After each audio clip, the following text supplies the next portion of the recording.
To jama'a assalamu alaikum wa rahmatullahi ta'ala wa barakatu.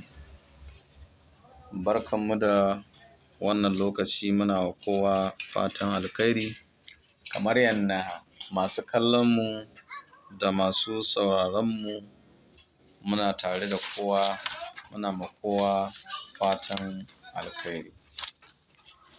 A yau ranar Juma'a, Allah subhanahu wa ta'ala ya ba mu dama, ya ba mu iko da mu zo mu haɗu domin mu ƙara ma junanmu sani game da abin da ya shafi wato ilimin forex trade.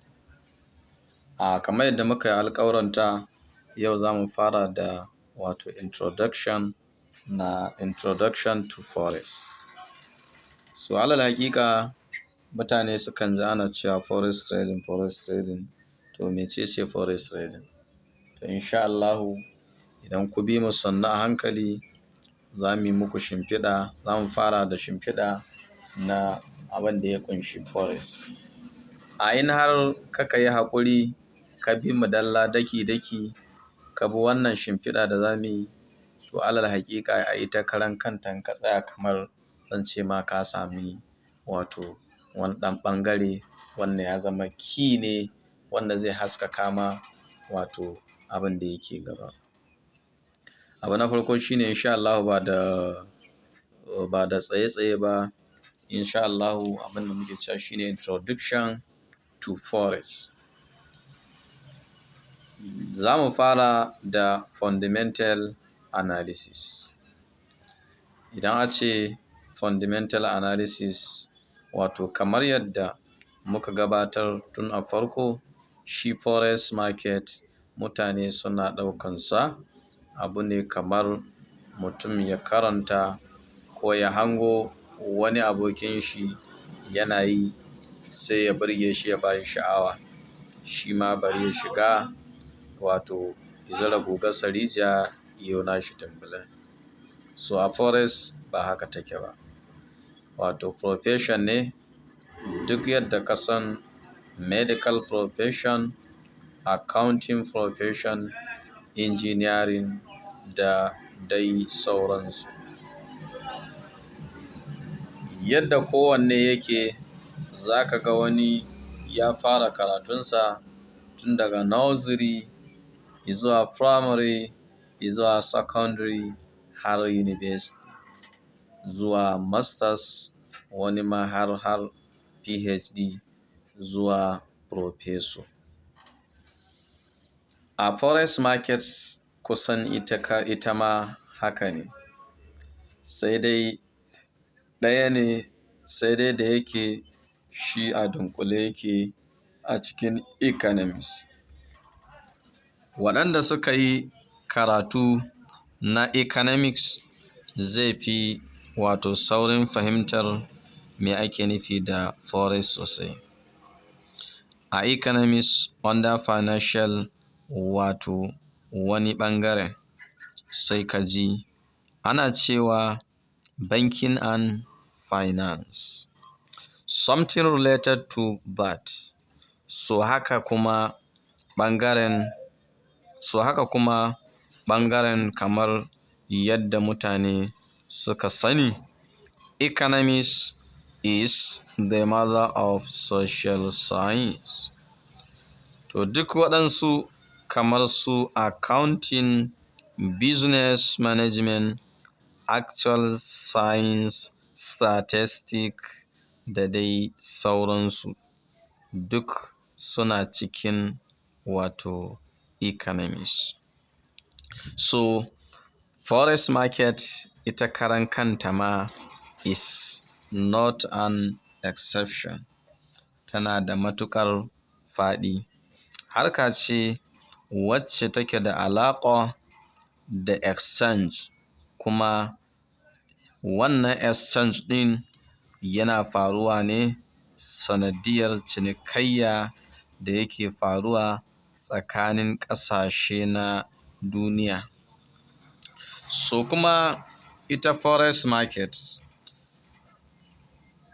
ita forex market ita ma ɗaya ne daga cikin abin da ake kira financial market.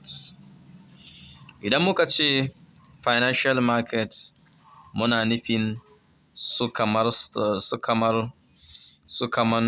stock market, kamar forex market ɗin karan kanta, kamar derivative market irin su bonds market, irin su cryptocurrency market, irin su commodity market.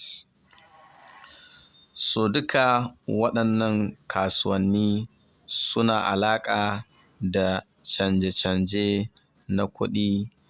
Dan idan za ka sai shares na kamfani, dole kana buƙatar bayani waɗanda suke da alaƙa da fundamental, technical da psychology. Ka fahimci kamfanin, management structure na kamfanin, teams na kamfanin, management teams, sannan financial statement. A financial statement ɗin ka san ta yaya suke samun ciniki, ta ya kuma expensive ɗinsu suke ƙoƙarin controlling. Saboda su sami profit yanda ya kamata, sannan kuma saboda su sami profit yanda ya kamata, kuma yana da kyau har ila yau ka san balance sheet na kamfanin don ka san financial status na wannan kamfanin. Duka waɗansu composition na wannan financial statement na game da asset, liability da kuma equity na wannan kamfanin.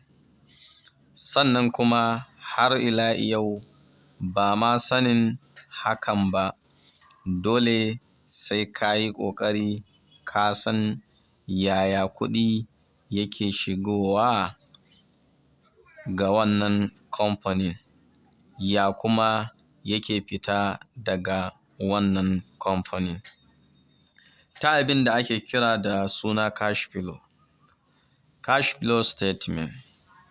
So akwai kuma waɗanda suke son cikakken bayani na game da statistic, wato financial relation na wannan kamfanin. Duk sukan yi hakan ne ba don komai ba, saboda investment za su yi. Suna so su cusa kuɗi a inda ya dace, kuma suna so su samu sakamako a lokacin da ya dace. So duk wa'annan bincike ko lissafe duk ana yi ne ba don komai ba, sai saboda a samu ƙaruwa. To kuma a yayin da za ka sayi shares a kamfani, dole kuɗi ne zai fita ya shiga.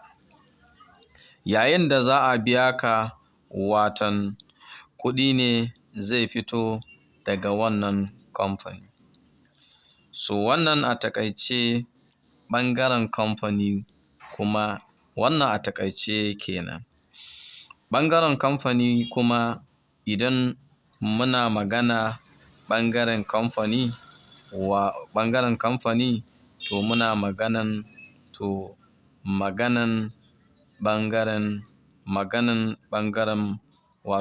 maganan ɓangaren micro idan a ce micro wato micro fundamental na wannan kamfani kenan. To amma idan muka zaɓi ɓangaren forex market, yana dealing ne da macro fundamental. Idan aka ce macro fundamental, abin da ya sa muka ce macro saboda kamfanonin nan duk suna ƙarƙashin ƙasa ɗaya ne, sai har sun yi pushing yanda ya kamata, watan kamar yadda turawa suke cewa wato productivity, sai sun zama productive, su samar da abubuwan da ya kamata kafin ƙasar ma ta yi ƙima a idon duniya. Ta ya ƙasa za ta yi ƙima a idon duniya? Sai ta tsaya da ƙafanta, ta ciyar da kanta, kuma ta fitar da ragowan abubuwan da ta samar a ƙasanta izuwa ƙasashen ƙetare, wato izuwa ƙasashen waje. Ta sanadiyar haka za ta shigo da kuɗaɗen ƙasashen ƙetare zuwa gida. To ta hakan zai sa kuɗin ƙasar ya ƙara daraja, sannan kuɗin ƙasashen duniya, more especially kuɗin da